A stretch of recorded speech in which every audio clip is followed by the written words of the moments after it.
The markets are trading up now in the triple digits, back in the triple digits. There's a lot of news to be watched. And by the way, this rally, as was noted, Scott Blyer sent me an email, as you know, Scott Blyer, one of our Bulls and Bears, saying it's a very broad rally. It's not just limited to a few stocks, although interestingly, a couple of few stocks are not doing well at all. Google is down about 5% today, not stopping the NASDAQ. As we look there at the Dow Jones Industrial Average, NASDAQ is up percentage-wise just about the same percent. I disagree with Scott, and we can bring in our panel right now. We've got heavy industry like Boeing, General Electric. We have United Technologies, all moving lower at the moment on the Dow. So they're not helping the Dow at all. We have the big IBM story. Peter Schiff, what do you think is at work here on a day like today? Well, I think it's, again, the weakness of the dollar. I mean, look at what's happening. If you price the Dow in Canadian dollars, in euros, it's actually losing value today. Okay, but why does that make the Dow go up 118 Let me explain. points? If you price it in silver, the Dow is actually off 350 points today. What happens is when the Dow loses value, you're lowering the unit where you're measuring prices.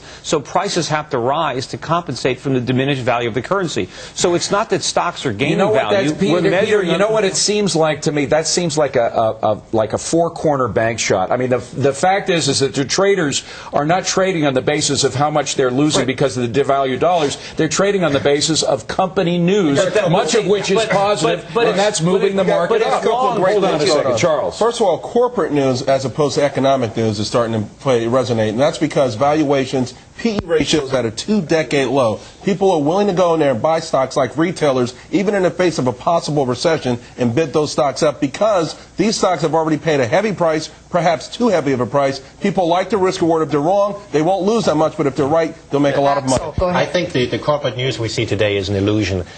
Much of the euphoria we have today is because there seems to be a solution for the subprime problem for the mortgage insurers and the like. The bond insurers. And these are just temporary fixes, even if they get a cash infusion from the banks. The banks bailing out their own insurance companies is not going to fix anything. It's going to provide a safety net as long as housing prices don't deteriorate further. So we kind of cling to any sign of hope we have. The market wants to go high on that, but we still have huge issues. A triple-digit rise is more than a cling. Tracy Burns is down on the floor of the New York Stock Exchange. Tracy, first of all, was it IBM that was really moving this market, or was it a broad movement? No, it was definitely IBM. And David, you're right. They're not talking about a weak dollar down here. We're talking about corporate news. Anything that comes in is what people are trading on. We're up 115 points. There was a ton of stuff today. We started the day with negative news, but IBM, as we've been saying, the market is looking for any glimmer of hope to go higher. IBM said it was going to do a share buyback, $15 billion, one of the biggest, and the market reacted. We got Vice Chair Cohn saying we should focus on growth. That helped. And we also got home builders actually doing well. You know, we had this news about MBIA, keeping their AAA rating. It helped the financials for a while. Okay. And we had that. And I'd just like to point out, too, that Goldman has been down all day long, Goldman Sachs. Merrill downgraded it, and yesterday we got word that they might have a bad, not-so-great quarter. So Goldman's been struggling all day, even though the financials and the home builders have been up. Liz and David, back to you guys. Gary Kalpom, you know, sometimes the traders on the floor, with all due respect, are like 6-year-olds following a soccer ball on the field. They just go right at that. Nobody's playing defense or looking kind of way down the field there. But is it all IBM today, or what do you think is at work?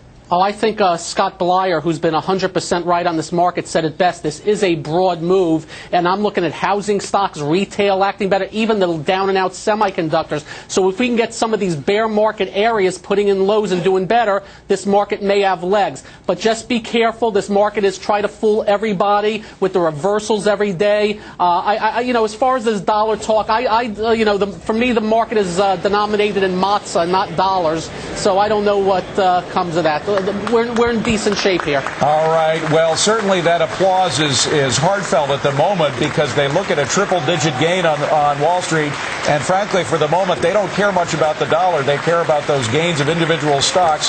The Dow Jones Industrial Average is up triple digits. So is the NASDAQ is up percentage-wise by about the same point as you hear the closing bell, and the trading day comes to a close. But the big